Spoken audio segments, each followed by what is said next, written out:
Es un gusto que nos acompañe a esta hora de la mañana. Transmitimos en tiempo real desde la sala de redacción de la prensa gráfica a través de Canal 37, en la señal abierta de televisión, Canal 99 en cable de Tigo. Jueves 6 de marzo de 2014, a poco menos de 4 días para la elección presidencial en ruta al 9 de marzo. Un abrazo a nuestros compatriotas que como siempre nos acompañan en la transmisión en internet en el www.laprensagráfica.com. Decíamos, el próximo domingo es la elección presidencial y no habrá tercera vuelta. Ese día ganará la elección quien tenga más votos, así de fácil, así de simple y de sencillo. En ese contexto, la Fundación Salvadoreña para el Desarrollo Económico y Social, FUSADES, presentó un informe especial denominado La realidad que encontrará el próximo presidente. Hablaremos de ese tema y de otros relacionados a la situación previa al domingo 9. Está con nosotros en nuestros estudios Luis Mario Rodríguez, él es el director del Departamento de Estudios Políticos de FUSADES. Luis Mario, bienvenido, un gusto. Gracias, William, muchas gracias por la invitación. Bueno, perfecto. Luis Mario, hemos presentado hace algunos minutos la nota que resume en breves segundos ese informe ampliado que ustedes, que tienen en sus manos ahora mismo, sí, y que ayer tuve la oportunidad de darle una mirada. En principio me gustaría, Luis Mario, que nos explicara a nuestra audiencia un poco en términos del marco general de este informe. Me parecería que es un informe especial, ¿no? Sí, William, nosotros estamos convencidos en FUSADES que el elector para decidir tiene que informarse. Ese es el orden lógico antes de votar. Primero analizo y luego voto. Y en consecuencia, el análisis debe centrarse en las propuestas que los candidatos hacen para resolver los problemas tan complicados que tiene El Salvador en distintas áreas. Entonces, para cumplir ese objetivo, hemos venido trabajando en la Fundación desde el año pasado. Antes de la primera vuelta desarrollamos un conversatorio con los 5 candidatos que participaron el 2 de febrero en la primera vuelta. Ellos fueron entrevistados por 8 expertos en distintos temas, en el área institucional, en el área económica, en el área social y en el área de seguridad. Y luego publicamos una memoria con las respuestas de los candidatos que hicimos circular por redes sociales. Ese fue un primer esfuerzo que esperamos haya servido para la votación del 2 de febrero. Publicamos hace 3 semanas un segundo documento que es un análisis crítico de los planes de gobierno del FMLN y de Arena, contrastando algunas de las propuestas de los candidatos con los principios de una sociedad libre, principios con los que nosotros en FUSADES comulgamos: respeto a la propiedad privada, respeto a la libertad de expresión, democracia representativa, un Estado fuerte pero pequeño que evite una excesiva regulación. También hablamos del dirigismo económico, que no creemos que el Estado deba estar dirigiendo actividades de la economía, sino que por el contrario, darle oportunidad a los privados para que desplieguen toda su creatividad, por supuesto bajo un ámbito de cumplimiento de legalidad. Y un punto adicional tiene que ver también con la igualdad de los ciudadanos ante la ley. Y este tercer documento complementa nuestra entrega antes de la segunda vuelta. Este tercer documento lo que hace es diagnosticar 8 situaciones en el país que nosotros consideramos van a complicar la gobernabilidad en el próximo año, en el próximo quinquenio, si no se logra un gran acuerdo de nación entre quien quede como presidente y los distintos sectores sociales, empresariales, académicos, y a eso responde nuestra publicación. A que el salvadoreño sepa que independientemente quién sea el presidente, la realidad es compleja, hay problemas que deben atenderse al día siguiente de la elección, que empiece la transición entre el gobierno actual y el nuevo. ¿Eso no espera hasta el 1 de junio? Bueno, la respuesta a estos problemas tiene que ser ya. Debe hacerse por lo menos un esfuerzo por montar un esfuerzo de concertación, de diálogo, que le permita al nuevo presidente, demostrarle a los ciudadanos la capacidad que tendrá para encontrar soluciones a distintos problemas. Para el caso, hacemos un diagnóstico de la situación fiscal del país.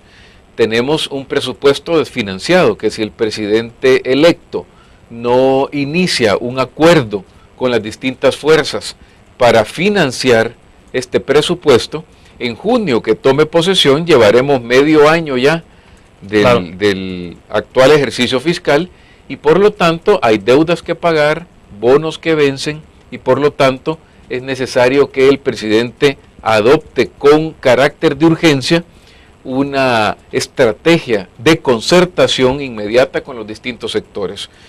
De lo contrario, se le complicará cumplir con esa cantidad de promesas que ha dado durante el evento electoral a los ciudadanos. Ahora, quizás antes de que podamos entrar un poco más en algunos detalles, obviamente no vamos a tener el tiempo para poder analizar punto por punto los 8 ejes que ustedes han desarrollado, pero digamos nos vamos a ir a lo más relevante. Pero en todo caso, Luis Mario, ustedes no le están diciendo a la población, al votante, por quién van a ir a votar o por quién deben ir a votar. Efectivamente. ¿Qué es lo que le plantean entonces? ¿Únicamente una radiografía de país? Pero en este momento no le están diciendo quién es el que tiene las mejores opciones para poder responder a esos problemas, únicamente están radiografiando. Es correcto, nuestra fundación no puede orientar el voto a favor de ninguno de los candidatos. Nuestra campaña ha sido, por ejemplo, estrictamente para educar cívicamente a los ciudadanos, para motivarlos a votar, para que entiendan que esta es una herramienta, por cierto, la más importante que el sistema político nos ofrece para elegir a nuestros candidatos, a nuestras autoridades. Entonces, nuestros documentos, incluyendo este último, lo que pretenden es que el ciudadano se informe, que analice, que conozca la situación de su país, que sepa que hay problemas que no pueden esperar sus soluciones y que es necesario, por lo tanto, que en base a las propuestas que han hecho los candidatos, se empiece a buscar coincidencias. De hecho, cuando el lector pueda observar y leer las propuestas de cada uno de los candidatos, podrá encontrar que hay en algunos aspectos coincidencias muy claras. Y por tanto, nuestra idea es también contribuir a que los mismos candidatos, quien gane y quien queda en la oposición, sepa que hay medidas en las que se coincide y en las que, bueno, se debe buscar un acuerdo inmediato. Ahora, el informe no trata de hacer una especie de equilibrio o balance, de decir cuáles son las cosas positivas que se tiene el país, sino desafíos, los retos y desafíos. Por lo tanto, uno pensaría que lo que están identificando son estrictamente problemas. Efectivamente, cuando se diagnostican las áreas, en cada una de ellas encontramos problemas muy complejos que no vienen estrictamente o se han producido estrictamente por acciones del gobierno actual. Son procesos y son situaciones que se han venido desarrollando desde ya hace años. El tema del crecimiento económico, por ejemplo, que hemos tenido un crecimiento económico rezagado, que bueno, a ver, desde la crisis financiera que inicia en 2008 se complejiza. En 2005, 2004, éramos los que más crecíamos en el área centroamericana, de los 3 países con más libertades económicas en América Latina. Compartíamos lugar en ese sentido con Chile, en primer lugar con Chile, en la economía más abierta y más libre. Pero eso se ha venido degradando, hemos venido perdiendo posiciones y a partir de esa crisis financiera y lamentablemente con la polarización que hemos tenido entre sector privado, gobierno, aspectos complicados como la seguridad pública y la misma inseguridad jurídica por el incumplimiento de laudos o por la aplicación arbitraria de la ley en algunos casos, bueno, hemos perdido posiciones, no hemos avanzado al ritmo que han avanzado otros países, que han facilitado el hacer negocios a las empresas y por lo tanto también estamos rezagados en generación de empleo. Entonces es una cadena de situaciones que nosotros fotografiamos en este documento y que estrictamente lleva el propósito de contribuir con el próximo gobierno a tener un diagnóstico más claro, pero principalmente en este caso a que los ciudadanos se enteren y estén conscientes de los problemas que tenemos. Aunque la gente ya sabe que hay inseguridad, que hay falta de empleo, que hemos reducido, que hemos caído en algunos aspectos que impiden que haya nuevas inversiones, pero en este documento se intenta graficar de manera más fácil para que la gente lo entienda, con menos texto, con cifras muy claras, de tal manera que también el ciudadano pueda exigirle a su autoridad, a las autoridades que va a elegir este domingo, respuestas inmediatas. Si no estamos hablando de que hay temas que van más allá de los 2 grandes temas que aparecen en las encuestas, es decir, el tema de la seguridad pública, que obviamente tiene que ver con la vida de cada uno de nosotros, y el tema de la evolución de la economía. O sea, ustedes van más allá de eso. Como hay otros aspectos que podemos analizar, pero bueno, me indican que tenemos que hacer la primera pausa comercial. No. Vamos a una pausa y regresemos para hablar ya de algunos detalles. Y bueno, estamos en ruta a la elección, es importante analizar cómo fue el desarrollo de la campaña electoral, qué pasó con los partidos políticos, hubo respuestas o no a los grandes problemas o desafíos entonces que el país va a enfrentar de inmediato. Vamos a la pausa.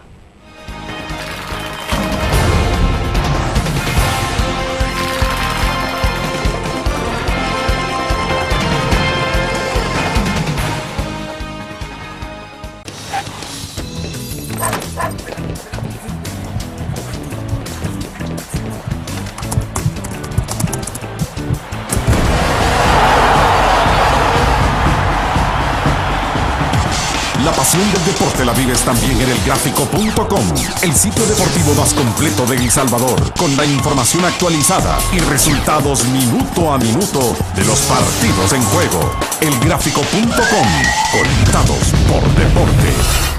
La interacción con la tecnología llega con múltiples formatos. Nueva revista Tech Live, la información tecnológica más actual y los gadgets que modifican tu estilo de vida. Tech Live es una revista multiplataformas que te ofrece los últimos avances de la tecnología, las herramientas de mayor utilidad e interesantes artículos de la era digital. Escoge el medio que te mantendrá actualizado o visita nuestra web. Espera el futuro con Tech Live, una publicación de Grupo Dutriz.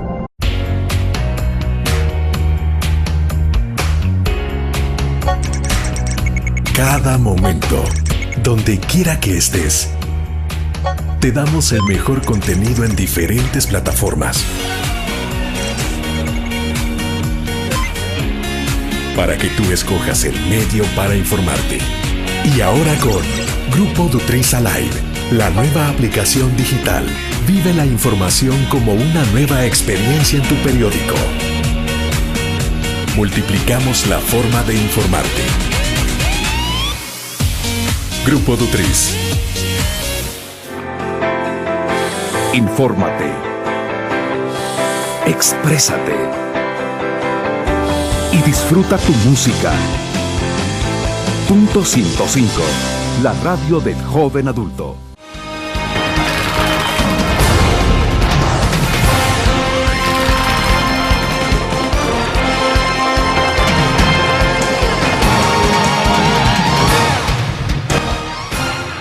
Continúa con nosotros en nuestros estudios desde la sala de redacción de la prensa gráfica Luis Mario Rodríguez. Él es el director del Departamento de Estudios Políticos de FUSADES.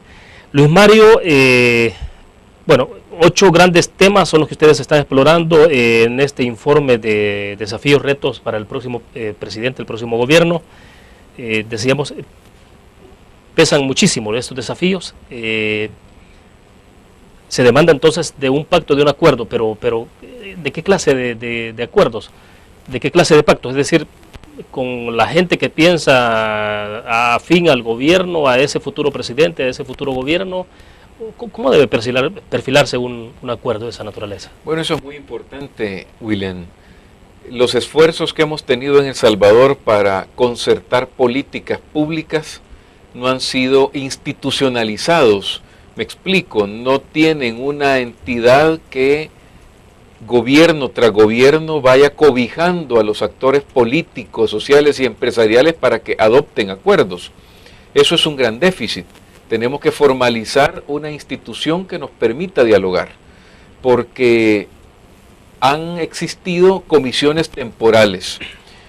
El tema de la seguridad en el periodo del expresidente Saca, una comisión anticrisis también al final del expresidente Saca e inicios del presidente Funes. Hubo un esfuerzo que el presidente Funes intentó hacer al principio de su quinquenio sobre el tema de seguridad pública, pero que finalmente no se le dio seguimiento. Y las entidades permanentes como el Consejo Económico y Social y como el Consejo Superior del Trabajo, lamentablemente están por ahora neutralizadas. La ANEP renunció a estar dentro del Consejo Económico y Social, y el Consejo Superior del Trabajo, entiendo hasta donde me quedé, que tenía problemas porque no aceptaban la participación sindical. Había ahí problemas de quién representaba a los sindicatos. Por lo tanto, aquí tenemos dos cosas para dialogar. Primero, crear una institucionalidad seria que tenga respaldo del gobierno en materia de financiamiento y que por supuesto el gobierno la tome en serio, porque si el gobierno la manipula y los acuerdos que surgen de ahí son ignorados por las autoridades, quienes dialoguen y quienes promuevan acuerdos, digamos que se van a desanimar. Y lo segundo es lo que usted muy bien mencionaba, quiénes son los actores con los que se debe conversar. Y ahí hay que adoptar las resoluciones que inclusive la Organización Internacional del Trabajo ya ha dado para establecer quiénes son los actores representativos de la empresa privada, quiénes son los actores representativos de los sindicatos, quiénes de los movimientos sociales, y luego, bueno, de la academia no estaría tan difícil, son pocas universidades, rectores todos de mucho respeto que podrían también estar representados, y en ese sentido hacer ahí un esfuerzo con esos actores que representan a la mayoría. Ahora, porque eventualmente hasta en eso ha habido problemas. Es correcto. Es decir, en saber quién es el interlocutor de las otras partes, o Es más correcto. bien en querer admitir a los interlocutores. O sea, así es. Y lo vemos ahora, algunos candidatos han rechazado la representatividad de la ANEP. Por ejemplo, insisten que la ANEP representa solo a grandes empresarios, y desde ahí empezamos mal.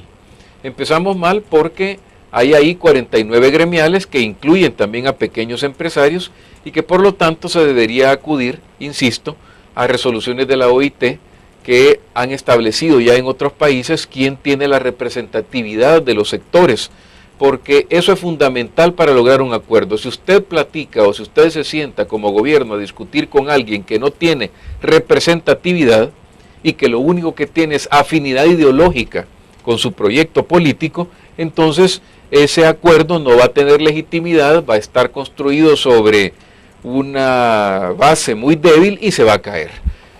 Al presidente que llegue le conviene inmediatamente llamar a los sectores que, insisto, tradicionalmente han representado, en este caso a la empresa privada, a los sindicatos, a los movimientos sociales, muchos de los cuales estaban ya integrados en el Consejo Económico y Social, y bueno, empezar luego por áreas. ya. Ahora, Luis Mario, ¿es posible o es imposible, por ejemplo, que se quiera hacer este pacto en el caso de las fuerzas políticas, que el FMLN pretenda desconocer al Partido Arena, o que el Partido Arena pretenda desconocer al FMLN? Digo, partiendo del escenario que se pueda plantear el próximo domingo. Claro. ¿Es imposible llegar a un acuerdo si no hay un entendimiento con las grandes fuerzas políticas, entre las dos principales al menos? Sí, eso es estratégico, William, porque al final, si el nuevo presidente llama a distintos sectores para que se discutan acuerdos en distintas áreas, muchos de esos acuerdos se tendrán que traducir en leyes que van a permitir que se adopten las resoluciones que los distintos sectores han convenido. Si quien quede en la oposición no respalda esas decisiones que emanan de esas mesas, de esos acuerdos, entonces vamos a continuar con una situación de ingobernabilidad. Ese es un segundo reto para el próximo presidente y que es muy importante. No solo el de lograr acuerdos en áreas como las que nosotros hemos diagnosticado en nuestro último documento, sino también tener la habilidad de concertar con las distintas fuerzas políticas para que se logre dentro de la Asamblea la aprobación de la legislación necesaria. Fíjese, este presidente va a necesitar concertar con 3 asambleas. La que estará a partir de este año, del 10 de marzo hasta el 30 de abril del próximo año, que es el fin de esta legislatura. Exacto.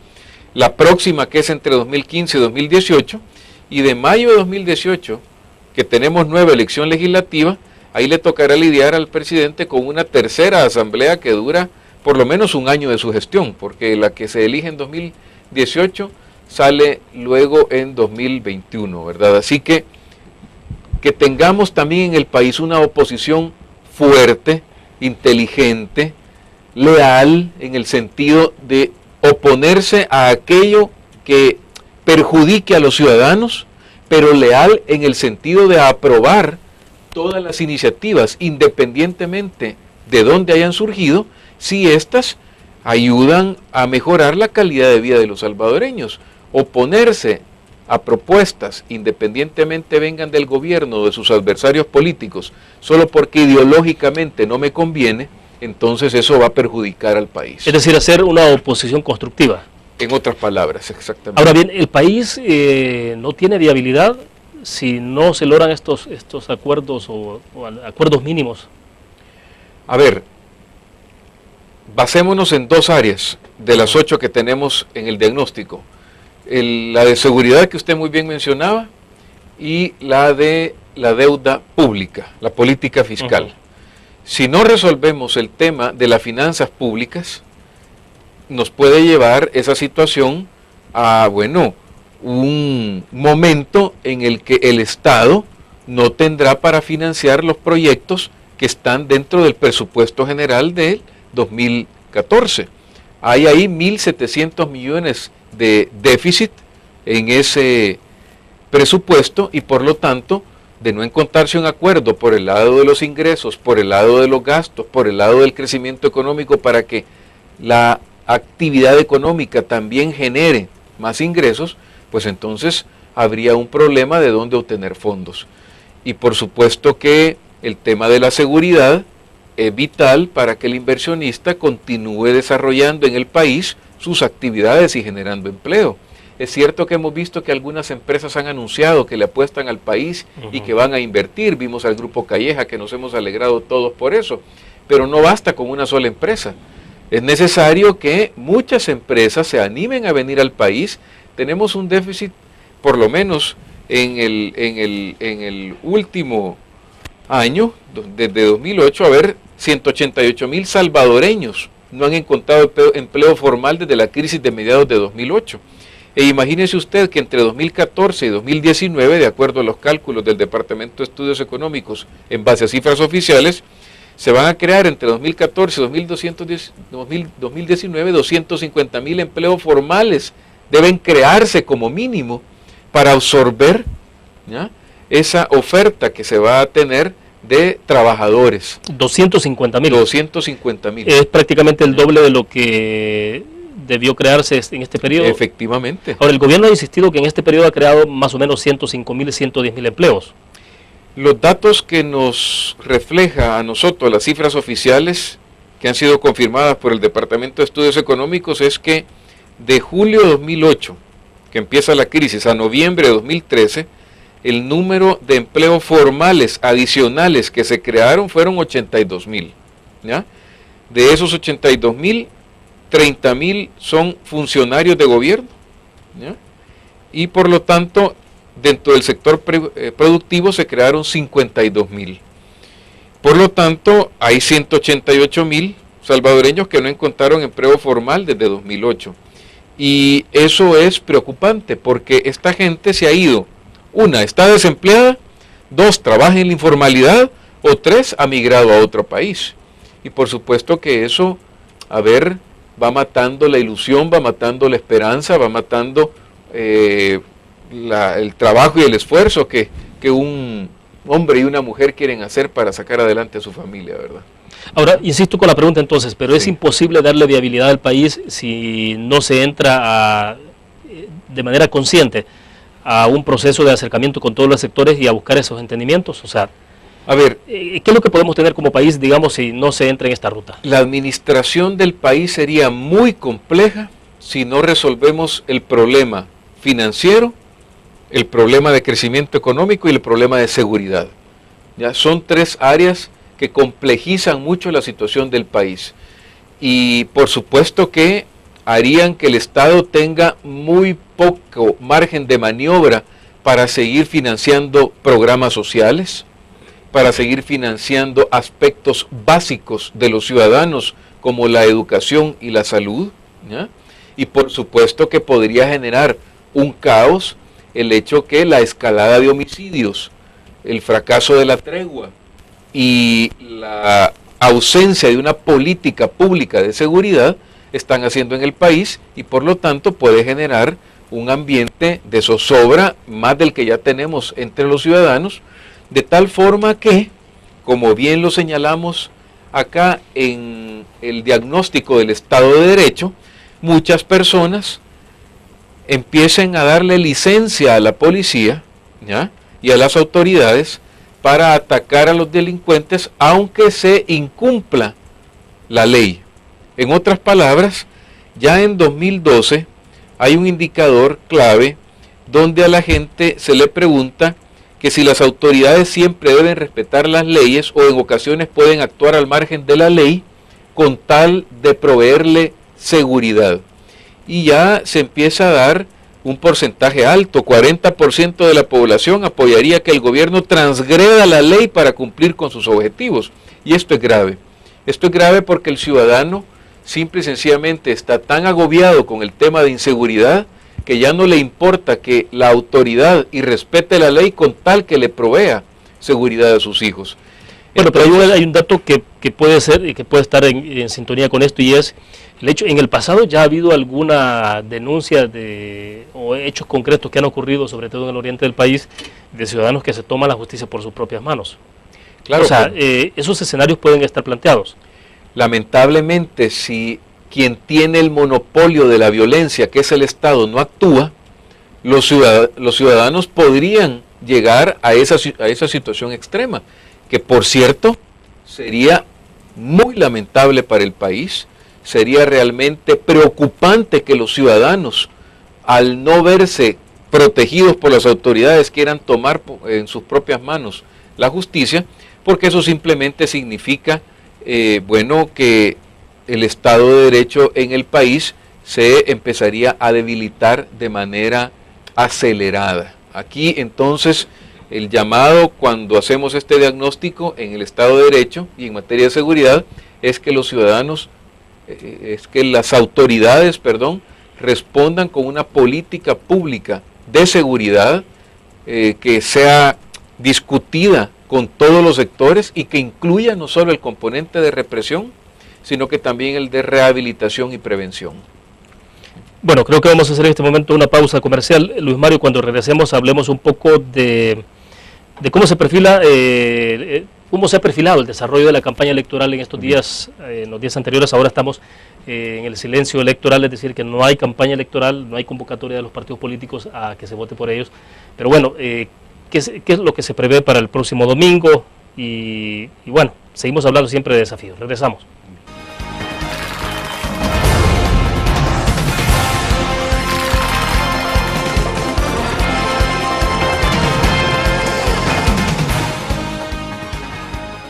Un graficionado no olvida la historia, y aunque perdió una y otra vez, no perdió el orgullo. El graficionado se levantó entonando su grito de batalla, respirando gritos de gol y celebrando las épicas victorias. Un graficionado cree en la magia de la camiseta y mantiene viva la ola de fe, porque el graficionado sueña con volver a un mundial. El gráfico lo hacemos por deporte. En la UFG, el futuro cambia y evoluciona con cada paso que das. Aquí estudias, aprendes y aprendes más, porque tu pasión es nuestra pasión. Y junto con nuestra formación académica, tecnología y herramientas, encontrarás lo necesario para el pleno desarrollo de tu potencial y poder convertirte en un auténtico líder. Universidad Francisco Gavidia, tecnología, innovación y calidad. Infórmate. Exprésate. Y disfruta tu música. Punto 105. La radio del joven adulto. Una nueva forma de vivir la información. GDA Live de Grupo Dutriz. Ingresa a App Store o Google Play y descarga gratis la aplicación GDA Live. Ahora busca en nuestros periódicos y revistas los iconos de GDA Live. Enmarca la imagen dentro de tu pantalla para animarla. Toca 2 veces la imagen para vivir la información en pantalla completa. Y recuerda que en el código ALIVE de la portada estaremos actualizando nuestras noticias. Con GDA Live, vive la información. Grupo Dutriz, multiplicamos la forma de informarte.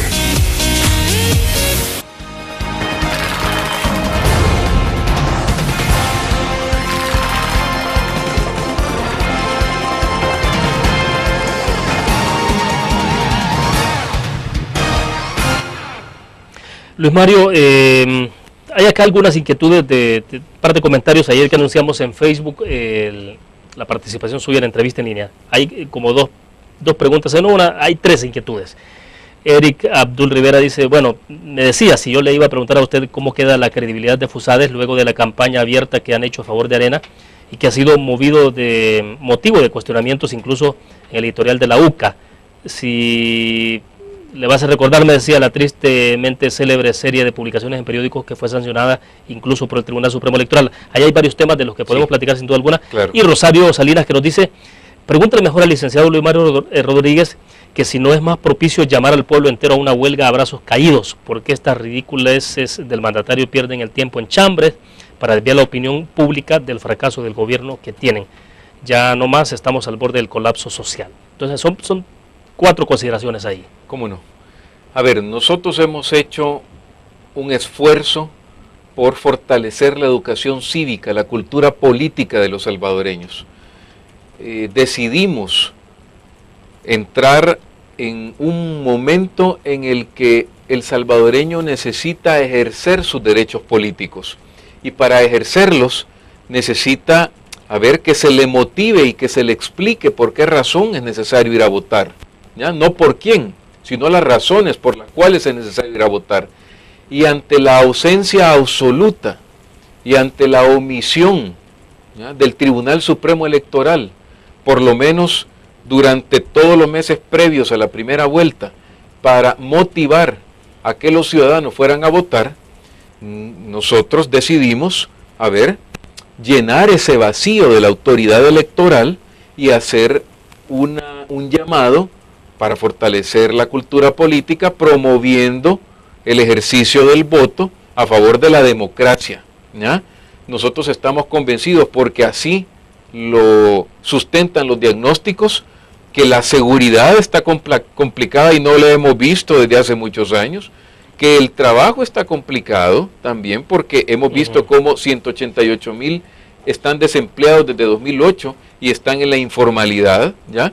Que es necesario liderazgo en la sociedad civil para proteger el sistema democrático. Por eso apelábamos a las mujeres, apelábamos a los jóvenes para que se involucren, no en política, aunque tienen todo el derecho, pero sí en organizaciones de la sociedad civil que promuevan la defensa democrática. Entonces, y ese planteamiento no se podía traducir o no suponía un llamado a votar por X partido político, en este caso por el Partido Arena, digo, que es lo que se ha interpretado de algunas personas. Claro, lo que sucede, William, es que en un país tan polarizado como el que estamos, por cierto, el más polarizado de América Latina, cualquier llamado puede ser interpretado bajo una lógica partidaria, y lamentablemente para algunos ha sido así.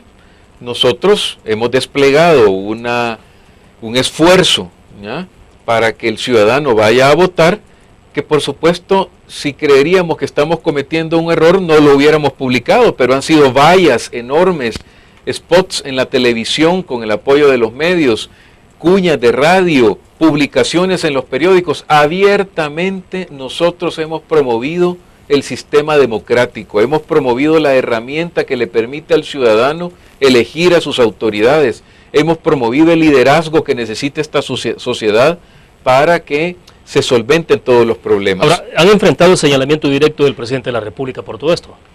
Bueno, señor presidente, cada sábado lamentablemente acusa a todos aquellos que él considera que le hacen una crítica. Nosotros simple y sencillamente continuamos con nuestro trabajo, vamos a cumplir, ojalá, 30 años más, ¿verdad?, de vida. Acabamos de cumplir nuestro 30º aniversario y estamos convencidos que vamos a seguir contribuyendo independientemente del gobierno que llegue. El Tribunal Supremo Electoral también abrió un proceso contra FUSADES. Nos absolvieron el día de ayer por unanimidad, porque exactamente ellos consideraron que no estábamos haciendo campaña, que la nuestra era una campaña, una promoción de educación cívica, una campaña de valores, ¿ya?, y que por lo tanto no estábamos haciendo campaña partidaria por ningún partido político. Hay otro proceso que está todavía desarrollándose. Perdón, ¿esta absolución tenía que ver justamente con estos mensajes de los que estamos hablando? De se busca empleo. Correcto, se busca trabajo, con ese en particular. Y que fue contestado por otra organización sindical, prácticamente en los mismos términos, y que justo lo que se está haciendo ahí es una discusión y un debate sobre la necesidad de generar empleo en el país, que qué salvadoreño no va a estar de acuerdo con eso. Enfrentamos un segundo proceso que todavía se está desarrollando en el Tribunal Supremo Electoral. Hemos interpuesto los recursos que la ley nos permite, y si es necesario vamos a ir a la Corte Suprema de Justicia. Nosotros consideramos que un centro de pensamiento efectivamente como prioridad debe pensar, debe investigar, debe escribir, debe promover políticas públicas, pero no puede renunciar a la posibilidad de decirle al ciudadano que es importante defender la libertad de expresión, defender la libertad de culto, defender la democracia representativa y todos aquellos principios en los que creemos como FUSADES, ¿ya? Ahora, este caso particular tiene que ver con qué tipo de información que ustedes ofrecieron. Esta segunda del Tribunal Supremo Electoral era por la primera etapa de la campaña, ¿ya? Donde hablábamos de ejercer el voto ciudadano, ¿ya? Y fíjese que era una campaña, que la estudiamos inclusive con personas que tienen la carrera de diseño, que son publicistas profesionales y que sabían que podía apelar a ese sentimiento ciudadano de acudir al voto. Así que nosotros creemos que no hay razón por la que se pueda cuestionar esto por el tribunal, y bueno, el mejor ejemplo es que ayer el Tribunal Supremo Electoral por unanimidad decidió en ese segundo caso absolvernos, ¿verdad? Ahora bien, ¿cuál es la evaluación que hacen ustedes ahora del papel del Tribunal Supremo Electoral después de la primera vuelta? Hay dos momentos, ¿no? O sea, sí, hay dos momentos. Las distintas organizaciones de observación electoral, principalmente la Organización de Estados Americanos, le hizo observaciones muy claras, señalamientos muy claros al tribunal en dos aspectos específicos. El primero es que tenía que actuar de manera oportuna cuando se violentara la legislación electoral y se estuvieran utilizando recursos del Estado para hacer campaña política a favor de un partido, ¿ya? Con claro señalamiento a la presidencia de la República. Y el segundo aspecto que observó la Organización de Estados Americanos fue que no se tiene legislación, o por lo menos el tribunal no la cumplió, para regular el financiamiento político, transparentar las finanzas de los partidos. Nosotros creemos, en primer lugar, que todos esos señalamientos antes de la primera vuelta el tribunal los tiene que revisar, tiene, una vez que pase la segunda vuelta, que analizarse, hay que presentar reformas a la Asamblea Legislativa que le permitan tener herramientas para evitar esos señalamientos, principalmente en materia de transparencia de los fondos que los partidos utilizan para campaña. Y en el caso de la segunda vuelta, bueno, digamos que no hemos visto su desempeño el día de la elección. En este mes previo a la segunda vuelta, una campaña, aunque muy tímida, solicitando a los salvadoreños que vayan a votar, una campaña también muy tímida para que aquellos salvadoreños que tengan el DUI vencido lo renueven, ¿ya? Aspectos que no se dieron antes de la primera vuelta, donde básicamente hubo un silencio absoluto del tribunal. Hemos visto también que el tribunal ha señalado que a partir de este día ninguna organización, ni pública ni privada, puede hacer campaña, pero vimos ayer y durante todos estos días spots de funcionarios públicos en clara violación de la sentencia de la Sala de lo Constitucional, haciendo básicamente un llamado para que se continúe con los buenos cambios. Entonces, ¿Se refiere usted a la publicidad del presidente de la República y la secretaria de Inclusión Social? Efectivamente, ahí lo que vemos es una presunta violación a esa sentencia de la Sala de lo Constitucional que el tribunal podría iniciar de oficio para que, estudie si hay o no una violación a la sentencia de la Sala de lo Constitucional. Y esto no es una actitud en contra del gobierno o en contra del presidente o de la primera dama, es a favor de la institucionalidad. En la medida que nuestro país vaya respetando la ley y las elecciones tengan condiciones que permitan a los candidatos competir en igualdad en una cancha donde básicamente todos tienen las mismas reglas, entonces, bueno, vamos a poder ir legitimando aún más los resultados. Perfecto, vamos a hacer en este momento la última pausa comercial, regresamos a cierre de la entrevista en línea.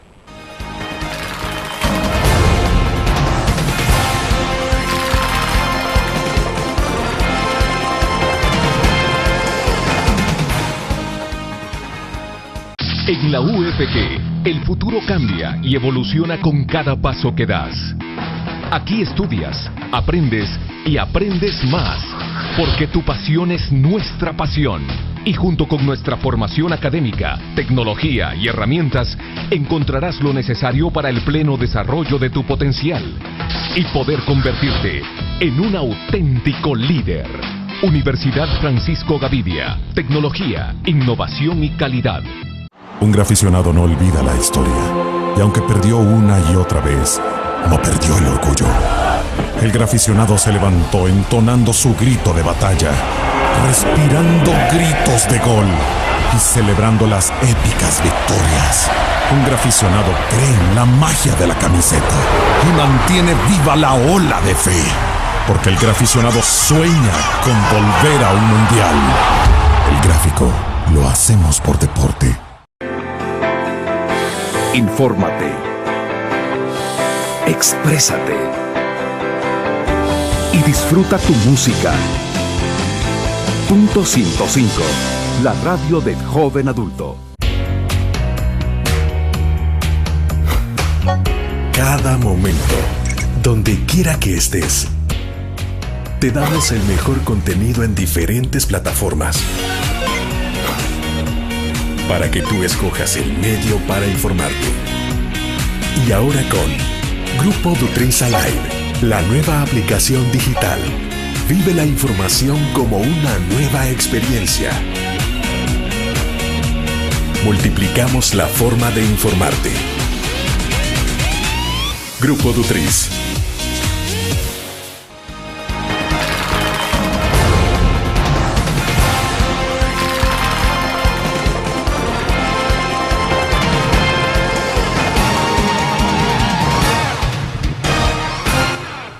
Luis Mario, en ruta para la elección del próximo domingo, el Tribunal Supremo Electoral decidió que en el marco del silencio electoral, bueno, hay ciertos programas, decía, que pueden continuar en términos de que se trata de la opinión, de generar opinión y tiene que ver con la libertad de expresión.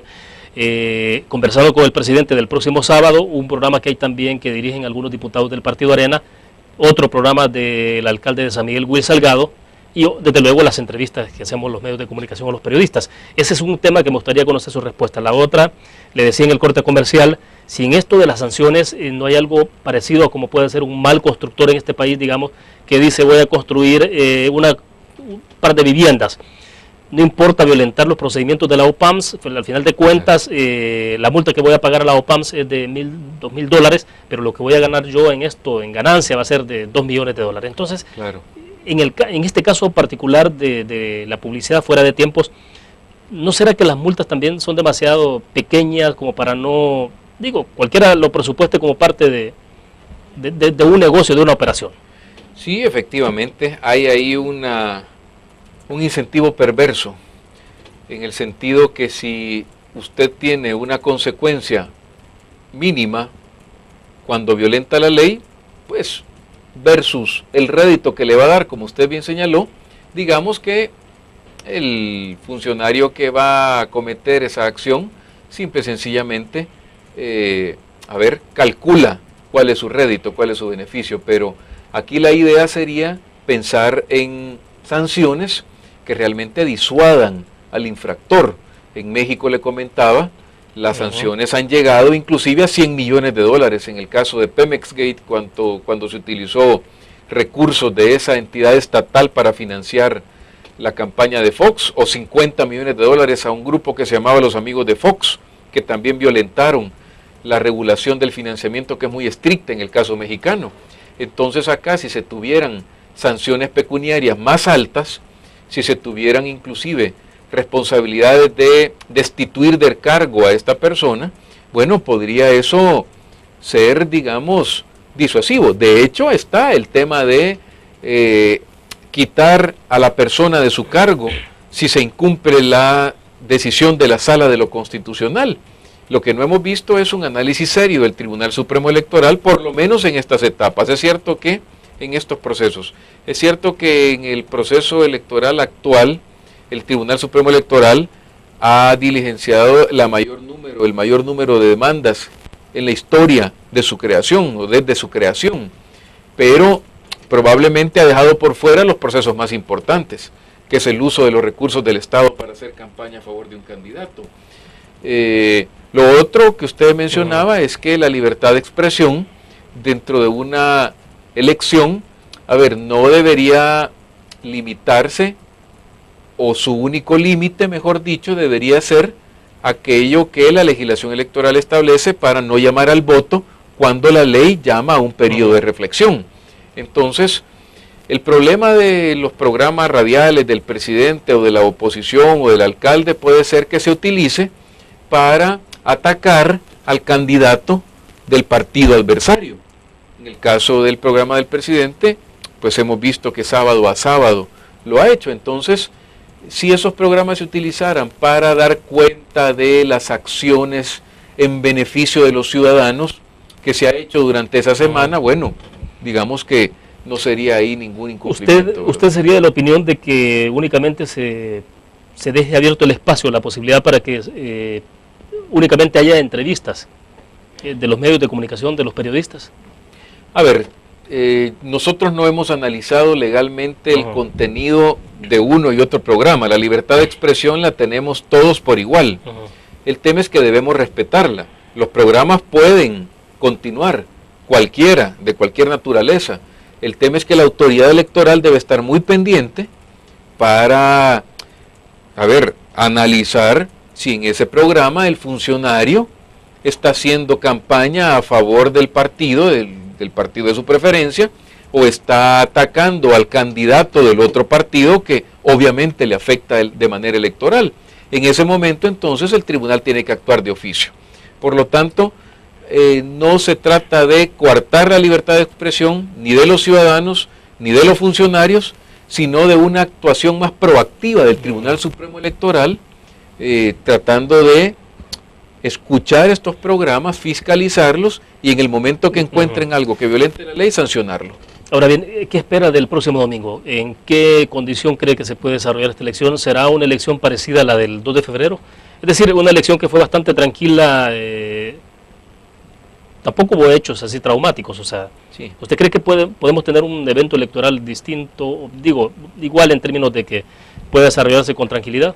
Sí, efectivamente, nosotros creemos que el domingo va a ser una jornada como todas las elecciones que hemos tenido en El Salvador a partir del acuerdo de paz, con los ciudadanos ejerciendo su derecho al sufragio y principalmente con la madurez que los partidos políticos por lo menos han venido demostrando hasta la elección del 2 de febrero.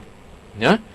Fíjese, hemos tenido ya alternancia en el poder en 2009, hemos tenido procesos en el que el ganador sacó como ventaja 42 votos sobre el perdedor, me refiero a la elección de Violeta Mengíbar contra Rodrigo Samayoa por la alcaldía de San Salvador en 2006, y donde el perdedor principalmente ha aceptado que la derrota y básicamente hemos continuado adelante. Así que el domingo el llamado principalmente, William, sería primero a que el Tribunal Supremo Electoral, como lo ha hecho en todas las elecciones a partir del acuerdo de paz, dé los resultados el mismo día de la elección. Creemos que si el sistema de transmisión de datos funciona como lo hizo tanto en las elecciones de marzo de 2012 como el 2 de febrero en la primera vuelta, los salvadoreños vamos a poder desde las 6 de la tarde empezar a ver la evolución de los votos y la diferencia entre uno y otro candidato. Eso refleja mucha transparencia y da mucha tranquilidad. Aquí entonces es el principal aspecto, que quien pierda acepte los resultados, ¿ya?, de inmediato, y que demuestre haber la convicción democrática de empezar a trabajar en la oposición al día siguiente. Y eso es fundamental, porque si tenemos impugnaciones, si tenemos acusaciones de fraude, entonces se puede complejizar la realidad del país y nuestra economía no está para soportar un tipo de esas situaciones, ¿verdad? Ahora, la diferencia fundamental de la próxima elección es que se gana con la diferencia de un voto, ¿no? Así o sea, es. no hay un porcentaje como el anterior Así del es. 50% más uno. Eso implicaría, si en un dado caso puede haber un resultado ajustado, que haya mucho más madurez. O sea, Sí, ese es importante. A ver, en el 2009 la diferencia fue de 2 puntos porcentuales, ¿verdad? 49-51, 60,000 votos aproximadamente de diferencia. Justamente ahora en segunda vuelta la diferencia puede ser de 1 voto y esto pone presión para 2 actores. El primero, el Tribunal Supremo Electoral, que tendría que actuar como reloj suizo, cumpliendo al pie de la letra la ley, ¿ya? Porque estando integrado por los mismos partidos políticos que están compitiendo, entonces ahí podríamos entrar en una discusión que, por ejemplo, los mexicanos no la tuvieron en el 2006 en aquella tan reñida competencia entre López Obrador y Felipe Calderón, cuya diferencia fue de 0.56%, ni siquiera 1 punto de diferencia, sino que 0.56. Ahí solventaron sus problemas porque el Tribunal Supremo Electoral estaba separado. Había un Instituto Federal Electoral, que ahora se llama Instituto Mexicano Electoral, y había un Tribunal Federal Electoral. Aquí la justicia la tienen los magistrados en sus propias manos, por lo tanto. o sea, de alguna forma son jueces y parte. Jueces y parte. El problema entonces acá es que el primero fundamental, primer actor es el tribunal y el segundo los partidos. Si quien pierde impugna, ¿ya? Porque no está de acuerdo con el resultado, porque son 5,000 votos, 10,000 votos, 15,000, 20,000 votos la diferencia, entonces el tribunal tendrá que comportarse a la altura de la situación, contando los votos, recontándolos o haciendo todo aquello que la ley electoral exige para transparentar el desarrollo de esa impugnación que podría hacer alguno de los partidos, si es que se da, que ojalá Sí. no se dé esa situación. Ahora, lo ideal sería que haya diferencias sumamente, de alguna forma sustanciales en resultados de participación, ¿no? Sí, a ver. Porque eso da mejores niveles de certidumbre finalmente. Sí, la verdad es que cuanto más obtiene un candidato el respaldo ciudadano, más legitimado está. Ahora, si los resultados son muy cercanos, además de tener ese riesgo que ya hablamos, el otro es que quien gane, por supuesto que tendrá que representar a la otra mitad de los electores que no le dieron el voto, ¿no? Y por Claro. lo tanto no es que su legitimidad se venga al suelo, pero está comprometido con ese 50% o 49 o 48% que no lo apoyó.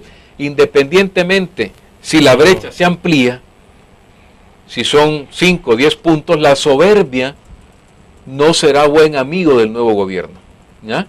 La tiene que dejar guardada en un cofre, porque los problemas del Salvador no se van a resolver con un gobierno soberbio, ¿ya? Eso es fundamental tenerlo en cuenta. Al contrario, debe haber mucha apertura, que es con lo que iniciamos la entrevista, mucha humildad y sobre todo haber una cualidad que el nuevo presidente debe tener, es la de ser un amplio concertador. Ya eso es fundamental para el próximo quinquenio. Solo para cerrar rápidamente, lo que ha ocurrido en Costa Rica, uno de los candidatos renunció, entendemos que constitucionalmente el evento electoral tiene que desarrollarse, pero ¿le ha dado seguimiento a ese caso? Bueno, ayer nos enteramos todos por las redes sociales sobre esta situación donde el candidato oficialista, ¿no?, es el que renuncia básicamente a seguir haciendo campaña, no renuncia a su candidatura. Por lo tanto, van a su segunda vuelta en abril y, de acuerdo, como bien señala usted, a la Constitución, tiene que celebrarse esa segunda vuelta. Sus partidarios podrán votar por él, ¿ya? Y el tema es que, claro, se desanima su base al ya no hacer campaña esta persona, claro. pero no se ha retirado formalmente, ¿verdad? Ha renunciado a hacer campaña. Y constitucionalmente tiene que haber elección. Es correcto, así es. Bueno, se nos agotó el tiempo. Gracias, Luis Mario, por participar con nosotros. Gracias, bien, William, muy amable. Bueno, terminamos entonces la entrevista en línea. Les invitamos a ustedes que nos acompañen mañana, 6:45 de la mañana, con el resumen del noticiero de la prensa gráfica que transmitimos a través del www.laprensagráfica.com en canal 37 en señal abierta y canal 99 en cable de Tigo, y desde luego la entrevista en línea a las 7 de la mañana. Nos vemos mañana.